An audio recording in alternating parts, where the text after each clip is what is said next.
Bienvenidas y bienvenidos a esta exploración de fuentes. Hoy nos metemos con un tema técnico, pero súper importante, redes. Vamos a mirar el módulo 8 de Cisco ITN V7.0, que va sobre la capa de red. El plan es entender un poco mejor cómo nuestros cacharros, los ordenadores, los móviles, se mandan datos por ahí, usando los protocolos IP. Veremos las características clave, qué pasa con IPv4 e IPv6 y cómo se decide por dónde van esos datos. Exacto. Es que esta capa es, digamos, la directora de orquesta del tráfico global. Se centra en 4 tareas: poner direcciones, encapsular los datos, elegir la ruta y luego, claro, desencapsular al llegar. Mueve los datos de punta a punta. Muy bien. A ver, empecemos por eso de encapsular. Si lo pillo bien, la capa de red coge lo que le viene de la capa de transporte, ¿no? Y lo mete como en un paquete IP con su dirección IP de origen y destino.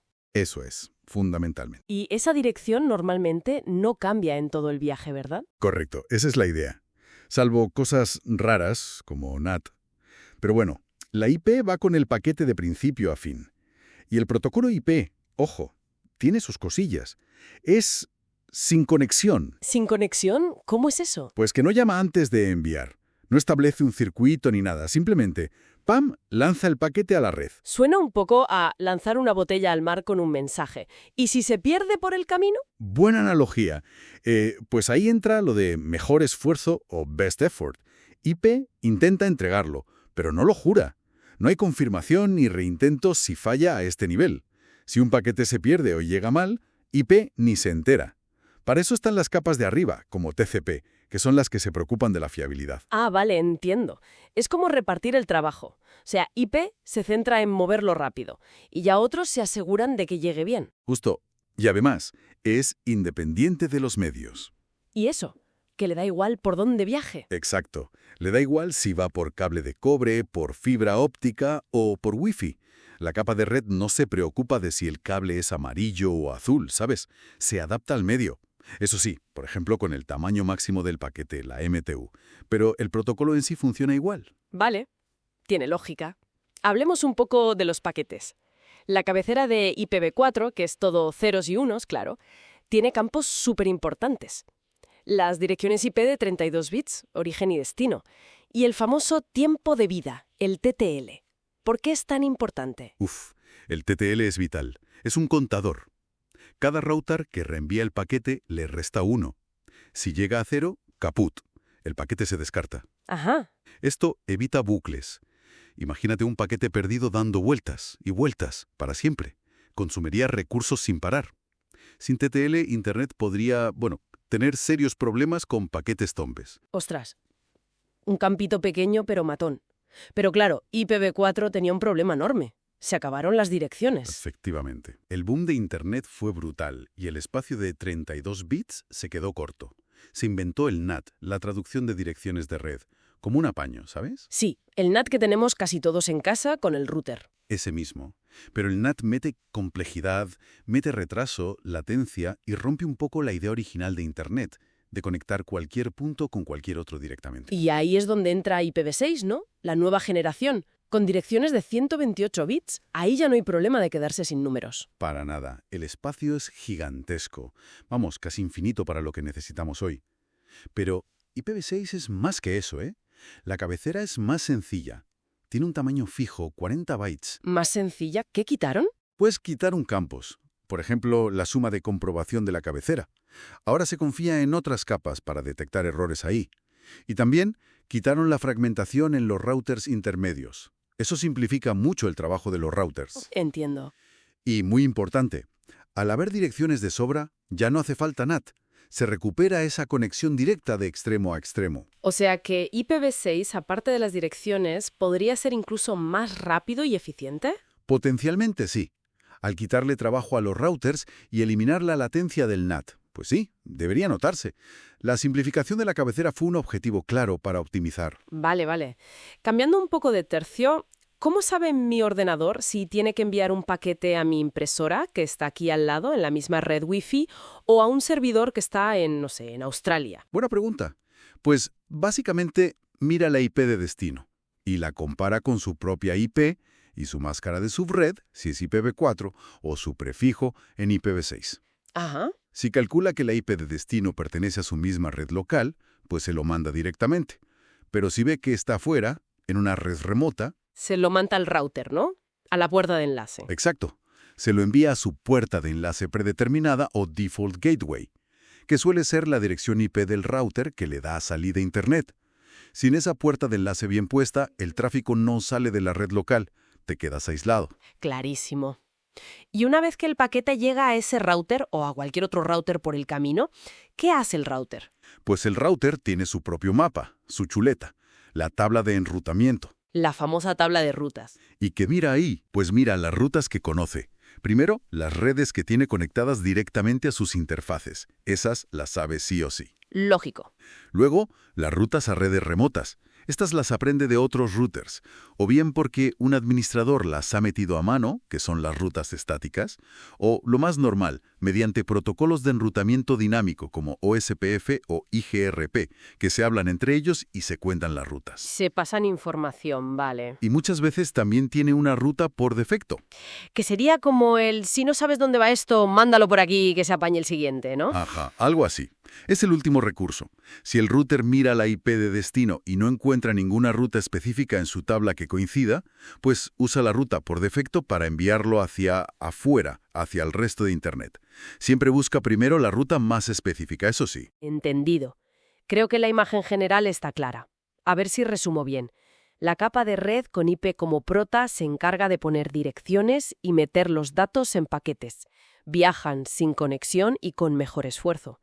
Los ordenadores deciden si el destino es local o remoto, y si es remoto, lo mandan a la puerta de enlace. Y los routers, con sus tablas de rutas, conectadas, remotas, por defecto, van decidiendo el siguiente salto hasta el destino. Perfecto. Y que IPv6 viene a arreglar lo de las direcciones y, de paso, a optimizar un poco el proceso. Exactamente. Y como reflexión final, las fuentes que hemos visto subrayan mucho que IPv6 elimina el NAT y simplifica la cabecera, quitando trabajo a los routers, más allá de tener más direcciones, que es lo obvio. Pensando en estas optimizaciones, ¿qué otros cambios o, no sé, posibilidades nuevas podrían surgir cuando IPv6 sea lo normal en todas partes? Quizá no solo una conexión más directa, sino, no sé, nuevas formas de hacer aplicaciones o servicios que ahora mismo son complicados por culpa de IPv4 y el NAT. Es algo en lo que pensar, ¿no? A ver qué pasa. Bienvenidos. Hoy vamos a meternos a fondo con un par de conceptos clave en redes. BLSM, esa técnica para usar mejor las direcciones IPv4. Y también los fundamentos de IPv6. Tenemos como base unos extractos de una presentación técnica, creo que del ingeniero Héctor Humeres. La idea es entender bien por qué estas tecnologías son tan importantes y, bueno, cómo han intentado solucionar problemas gordos en esto de asignar IPs. Exacto. Empezaremos, yo creo, por las limitaciones del sistema antiguo, el con clase de IPv4, y cómo BLSM, pues surge como una solución. Y luego ya damos el salto a IPv6 para ver por qué hacía falta y qué tiene de especial. Vale, perfecto. A ver, desgranemos esto. El subnetting clásico, el classful, ¿cuál era el problema principal? Era muy rígido, ¿verdad? Muy rígido, sí.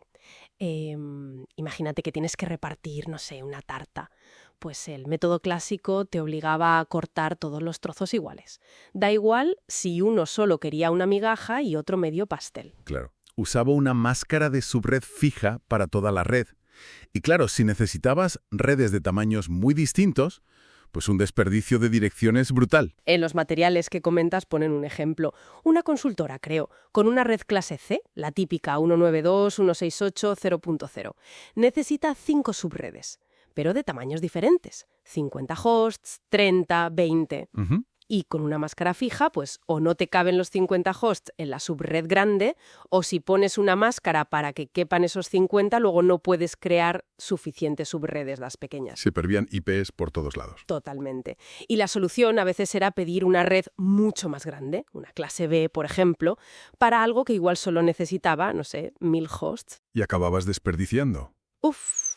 Podías desperdiciar más del 90%, incluso el 98% a veces, de las direcciones. Vamos, una ineficiencia tremenda. Y ahí es donde entra en juego VLSM, máscaras de subred de longitud variable, como cortar la tarta de forma más inteligente, ¿no? Dentro de IPv4. Precisamente.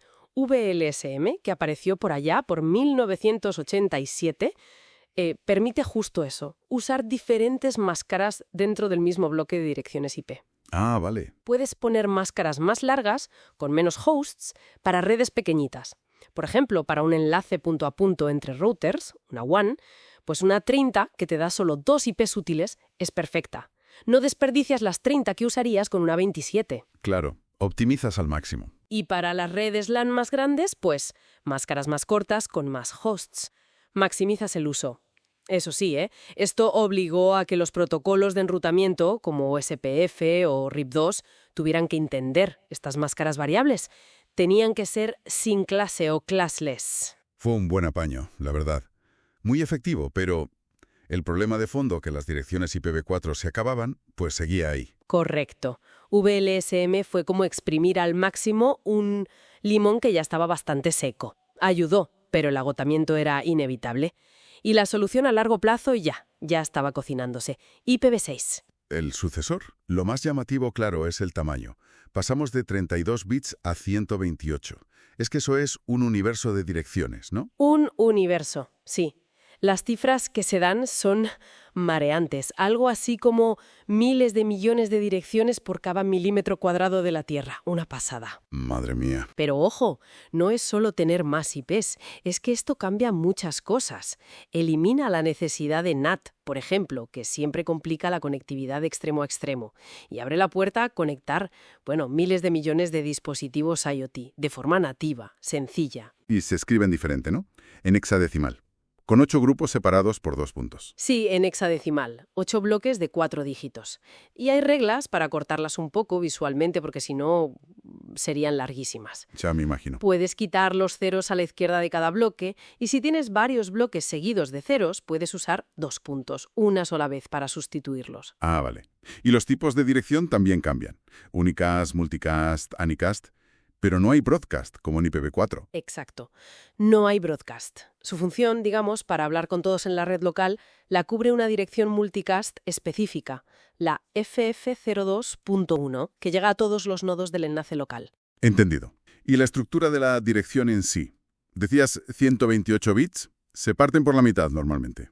Sí, lo habitual es eso. 64 bits para lo que se llama el prefijo de red, que identifica la red o la subred, la parte que depende de la topología, y los otros 64 bits son el identificador de interfaz, que identifica el dispositivo concreto dentro de esa red. El host, digamos. Eso es. Y lo estándar, sobre todo en redes locales, en LANs, es usar un prefijo 64. ¿Y cómo se genera esa segunda mitad? El identificador del host. ¿Se pone a mano? Se podría poner a mano, pero es rarísimo. Lo normal es que lo haga el sistema operativo. Puede generarlo de forma aleatoria, que es lo más común ahora, por temas de privacidad. Ah, claro. O puede derivarlo de la dirección MAC de la tarjeta de red, usando un método llamado EUI64, que básicamente coge la MAC, le mete FFE en medio y ajusta un bit. Curioso. Sí. Aunque esto de usar la MAC generó cierta polémica por si permitía rastrear dispositivos, ¿sabes?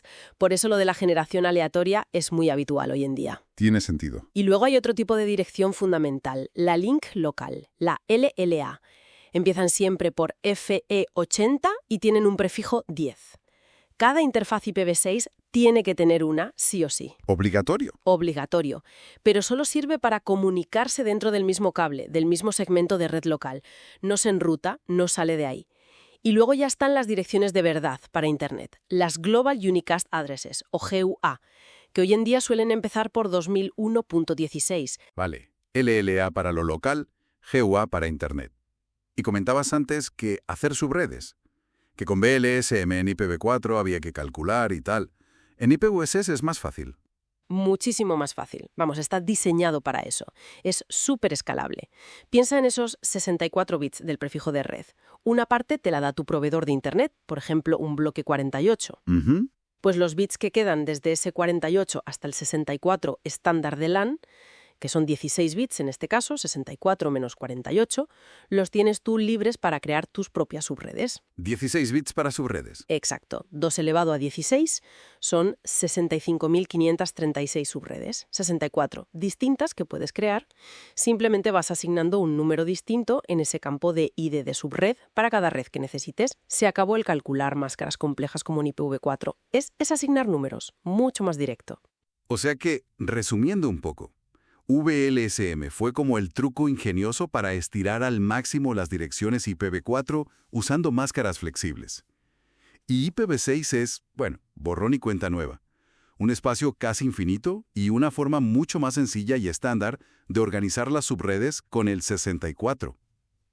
Exactamente. Uno es una optimización muy inteligente, pero dentro de un sistema con limitaciones. Y el otro es un paradigma nuevo, pensado para una escala enorme y para simplificar la operación. Y para dejar a la gente pensando, los materiales mencionan de pasada cosas de IPv6 como la autoconfiguración, eso del plug and play, y que soporta mejor la movilidad. Si le damos una vuelta a eso, ¿hasta qué punto crees que podría cambiar la forma en que administramos las redes en el día a día? Comparado con la configuración más manual, más estática, de IPv4, incluso usando VLSM. Buena pregunta. Ahí lo dejamos para reflexionar. Bienvenido a esta exploración de las redes. Hoy nos metemos de lleno en la capa de transporte, esa pieza clave, ¿no?, que hace de puente entre las aplicaciones que usamos día a día y la red en sí. Tenemos aquí delante la documentación técnica del módulo 11 de Cisco, creo que es, y la idea es, bueno, entender bien cómo funciona esto y, sobre todo, ver las diferencias entre los dos grandes protocolos, TCP y UDP, ver por qué existe cada uno. Precisamente. La capa de transporte es fundamental. Piénsalo como el jefe de logística de las aplicaciones en Internet. Se encarga de cosas como seguir conversaciones distintas, cortar los datos en trocitos, en segmentos, para poder enviarlos, y luego, claro, volver a montarlos al recibirlos. También añade información de control, los encabezados, y permite que muchas apps usen la red a la vez. Eso es la multiplexación. Y ahí, justo ahí, es donde entran TCP y UDP. Meternos en faena. Empecemos por TCP, el protocolo de control de transmisión. Suena como muy serio, muy fiable. Y lo es, o al menos esa es su intención. TCP es lo que llamamos orientado a la conexión y con estado. Esto es clave. Antes de mandar ni un byte de datos útiles, establece una conexión formal. Es el famoso saludo a 3 vías. Se mandan unos mensajitos, SYN y ACK, para asegurarse de que ambos lados están listos y sincronizados. Y solo después de eso empieza a enviar datos y a llevar la cuenta de qué se ha enviado y qué se ha recibido. Entiendo, como un apretón de manos antes de empezar a hablar en serio. Pero vale, una vez que empieza el envío, ¿qué garantiza exactamente ese control tan estricto? ¿Qué significa fiable en este contexto? Pues significa varias cosas importantes. Primero, la entrega garantizada. TCP se asegura de que todo lo enviado llegue a su destino. Segundo, el orden. Si los paquetes llegan desordenados por el camino que puede pasar, TCP los reordena antes de dárselos a la aplicación. Para eso los numera. Confirma que ha recibido cada parte con esos ACKs que mencionaba. Y si detecta que algo se ha perdido, lo vuelve a enviar. Además, gestiona el flujo para no ahogar al receptor. Usa cosas como el tamaño de ventana. Ah, has mencionado el tamaño de ventana. ¿Eso qué es? ¿Para qué sirve? Suena técnico. Sí, un poco, pero la idea es sencilla. Es como si el receptor le dijera al emisor: oye, ahora mismo solo puedo gestionar esta cantidad de datos. No me mandes más hasta que te avise. Así se evita que el receptor se sature si es más lento o está ocupado. TCP es muy completo, sí. Intenta incluso detectar si la red está congestionada y bajar el ritmo. Pero claro, toda esta gestión pues tiene un coste. Más información en las cabeceras, un pelín de retraso al inicio por el saludo. Vale, lo pillo. TCP es como enviar algo por correo certificado. Sabes que llega y sabes que llega bien, pero tiene sus trámites. ¿Y si lo que prima es la velocidad? Si no necesito tanta garantía. Ahí es donde entra UDP, ¿no? El protocolo de datagramas de usuario. Exacto. UDP es casi lo opuesto en complejidad. Muy simple, muy rápido y sin conexión. No hay saludo inicial, no se establece sesión, lanza los datos y ya. No numera los segmentos para reordenarlos, no espera confirmaciones. ¿Y si algo se pierde por el camino? Pues se perdió. Es lo que se llama entrega de mejor esfuerzo o best effort. Vaya. Su gran ventaja es la mínima sobrecarga. Su encabezado es diminuto, solo 8 bytes. Compara eso con los 20 bytes o más que necesita TCP. Pero entonces, a ver, si UDP básicamente tira los datos a la red y, como decías, casi cruza los dedos, ¿cómo es que funcionan cosas como el streaming de vídeo en directo o las llamadas por Internet, que suelen usar UDP, ¿verdad? Porque suena a que debería ser un caos. Muy buena pregunta. Es que ahí está el truco. UDP, el protocolo en sí, no da garantías. Pero las aplicaciones que se construyen encima de UDP, esas sí suelen ser listas. Implementan sus propios mecanismos, pero ya en la capa de aplicación. Por ejemplo, un reproductor de vídeo puede tener un buffer para suavizar la llegada, o intentar disimular si falta un trocito de imagen. O una aplicación de VoIP puede ajustar la calidad. Se sacrifica la fiabilidad en el transporte. Para ganar velocidad. Exacto. Y se gestiona la posible pérdida más arriba, en la propia aplicación. Entendido. Se traslada la responsabilidad, digamos. Vale, entonces, ¿el criterio para elegir uno u otro es puramente qué necesita la aplicación que vamos a usar? Sí o sí, una página web, descargar un fichero, un email, entonces TCP es tu hombre. Pero si lo crítico es la velocidad, la inmediatez, y puedes permitirte que algún datagrama se pierda, piensa en streaming en vivo, voz sobre IP, o consultas muy rápidas como las de DNS para resolver nombres o de HCP para obtener una IP, entonces UDP es la opción, mucho más ligero. Y claro, con tantas aplicaciones funcionando a la vez en un ordenador, ¿cómo sabe el sistema a quién darle cada paquete que llega por la red, sea TCP o UDP? Buena pregunta. Ahí es donde entran en juego los números de puerto. Son como extensiones de teléfono dentro de un edificio. Son números de 16 bits que van en la cabecera, tanto de TCP como de UDP. Identifican a qué aplicación concreta va destinado ese segmento o datagrama. La combinación de la dirección IP de la máquina y el número de puerto es lo que se llama socket, y eso identifica de forma única un extremo de una comunicación. Hay puertos que son bien conocidos, del 0 al 1023, reservados para servicios estándar, el 80 para HTTP, el 443 para HTTPS, el 25 para correo. Luego hay otros rangos, registrados y dinámicos, que usan otras aplicaciones o que el sistema asigna temporalmente. En la documentación de Cisco se menciona el comando netstat. ¿Nos puedes contar un poco qué hace? ¿Para qué sirve? Netstat. Sí, es una herramienta clásica pero muy útil, sobre todo si estás diagnosticando algo. La ejecutas en la consola, en la línea de comandos, y te muestra un montón de información sobre las conexiones de red de tu máquina. Puedes ver qué conexiones TCP están activas, qué puertos UDP están escuchando, las direcciones IP locales y remotas de cada conexión, el estado de las conexiones TCP. Vamos, te da una foto bastante completa de qué está pasando a nivel de red en tu sistema en ese momento. Muy práctico, ¿sí? Vale, pues creo que el panorama queda bastante claro. Si tuviéramos que resumir mucho, TCP es el caballo de batalla fiable y ordenado, aunque pague un precio en burocracia y algo de lentitud inicial. Y UDP es el velocista, rápido, ligero, pero sin garantías. Apuesta todo a la velocidad. Exactamente. Esa es la clave. No es que uno sea mejor que otro en general. Depende totalmente de para qué lo necesites. Entender esta diferencia es fundamental para comprender por qué unas aplicaciones de Internet funcionan de una manera y otras de otra. Y esto, claro, nos deja pensando, con las redes siendo cada vez más rápidas, más fiables, ¿crees que la balanza se inclinará cada vez más hacia TCP? ¿O por el contrario, siempre habrá aplicaciones donde esa mínima latencia y sobrecarga de UDP sean tan cruciales que no se puede renunciar a ellas, obligando a las apps a ser, como decías, más inteligentes? Esa es una reflexión muy interesante. Yo creo que aunque las redes mejoren, la latencia cero es imposible por la física. Y siempre habrá aplicaciones donde cada milisegundo cuenta, como juegos online muy competitivos, o quizá nuevas aplicaciones de realidad virtual o aumentada. Además, la simplicidad de UDP sigue siendo muy atractiva para tareas muy concretas.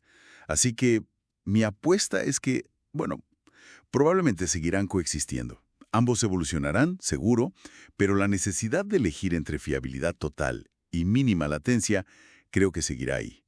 Habrá que ver cómo evoluciona todo esto. Bienvenidas y bienvenidos a esta exploración.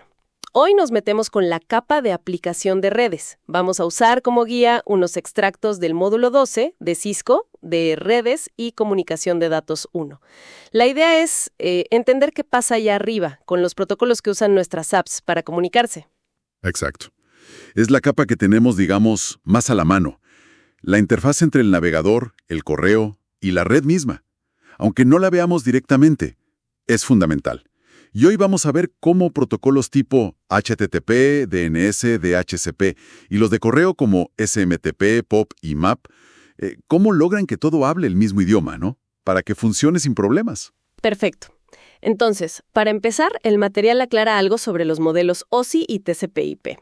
Dice que las capas de aplicación, presentación y sesión de OSI en TCP/IP como que se juntan, se vuelven una sola capa de aplicación funcionalmente. Así es. Pero, ojo, las funciones originales de OSI siguen ahí, son necesarias. Presentación, por ejemplo, se encarga del formato de los datos. Piensa en la compatibilidad, la compresión, el cifrado, todo eso. Y sesión gestiona la conversación, el diálogo entre las aplicaciones. En TCP/IP, bueno, estas tareas las hace la capa de aplicación o las propias aplicaciones. Entendido. El material también habla de dos formas principales en que se comunican los equipos. El modelo cliente-servidor, ese es el típico, ¿no? Sí, el más común. Un cliente, como tu navegador, pide información. Y un servidor, bueno, le responde. Por ejemplo, con una página web. Y el otro es el punto a punto o P2P. Exacto. Y ahí la cosa cambia un poco. En P2P, un mismo equipo puede ser cliente y servidor a la vez. Comparte archivos o recursos directamente con otros, sin necesidad de un servidor central dedicado. Pide algo ahora y al rato está sirviendo otra cosa a otro equipo. Esa dualidad del P2P suena interesante. Complica un poco las cosas, quizás, en gestión o seguridad. Puede ser, sí. Al no haber un punto central, la gestión y la seguridad tienen otros desafíos. Pero bueno, el material no entra mucho en eso aquí. Pasando a protocolos más concretos, pero la web menciona HTTP y su versión segura, HTTPS, claro. Ajá. Explica cómo el navegador usa eso de GET para pedir una página. Y también POST o PUT para cuando enviamos datos, como en un formulario. Correcto. Y si nos vamos al correo electrónico, ahí hay como una división de tareas, ¿verdad? SMTP, que usa el puerto 25, es para enviar los correos, entre servidores o desde nuestro cliente al servidor. Y para recibir, tenemos dos opciones. POP, en el puerto 110, o IMAP. Exacto. Y aquí hay una diferencia clave que el texto resalta. POP generalmente descarga los correos a tu dispositivo y los borra del servidor. En cambio, IMAP los deja en el servidor, los sincroniza. Esto es súper importante hoy que vemos el correo en el teléfono, en la compu, en la tablet. IMAP mantiene todo igual en todas partes. Claro, eso es fundamental hoy en día. Bueno, y hay servicios que funcionan sin que ni nos enteremos, ¿no? Por ejemplo, cuando escribimos www.cisco.com, ¿cómo sabe la máquina a qué número IP ir? Ah, ahí entra el DNS. El sistema de nombres de dominio. Es como la guía telefónica de Internet, se dice siempre. Traduce esos nombres que recordamos fácil como cisco.com a las direcciones IP numéricas que usan las máquinas. Funciona de forma jerárquica, distribuida, usa distintos tipos de registros, A para IPv4, AAA para IPv6, MX para los servidores de correo, y si un servidor DNS no tiene la respuesta, le pregunta a otro más arriba en la jerarquía. El texto hasta menciona el comando NSLOOKUP para curiosear con eso. ¡Qué interesante! Y otro de esos servicios, invisibles pero vitales, es DHCP. El que nos da una IP automáticamente cuando nos conectamos, ¿cierto? Precisamente, DHCP, Protocolo de Configuración Dinámica de Host. Automatiza todo eso. Te da la IP, la máscara de subred, la puerta de enlace. Te salva de tener que andar configurando todo a mano cada vez. El proceso es rápido. El cliente manda un mensaje buscando un servidor, Discover, el servidor le ofrece una IP, Offer, el cliente la pide, Request, y el servidor confirma, ACK. Listo. Genial. Y bueno, además de navegar y mandar correos, usamos la red para acceder a archivos. ¿Qué protocolos para compartir archivos menciona el material? Menciona dos principalmente. Uno es FTP, el protocolo de transferencia de archivos. Este tiene una curiosidad. Usa dos conexiones. Una para los comandos, por el puerto 21, y otra separada para los datos en sí, por el puerto 20. Dos conexiones. Vale.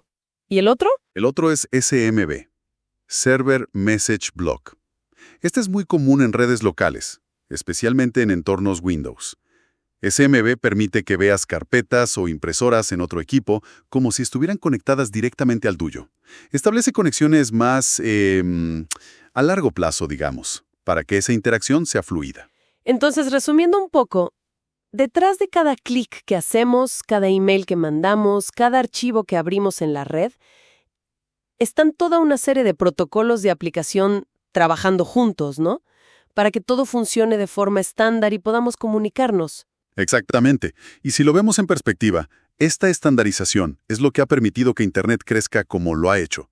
Sin estos acuerdos, sin estos protocolos comunes, tendríamos un montón de redes y aplicaciones que no podrían hablar entre sí. Sería un caos. La interoperabilidad es clave. Totalmente. Y para cerrar, me quedo pensando en algo que se desprende del material. Muchos de estos protocolos base, como HTTP, POP, FTP, no se diseñaron originalmente pensando mucho en la seguridad.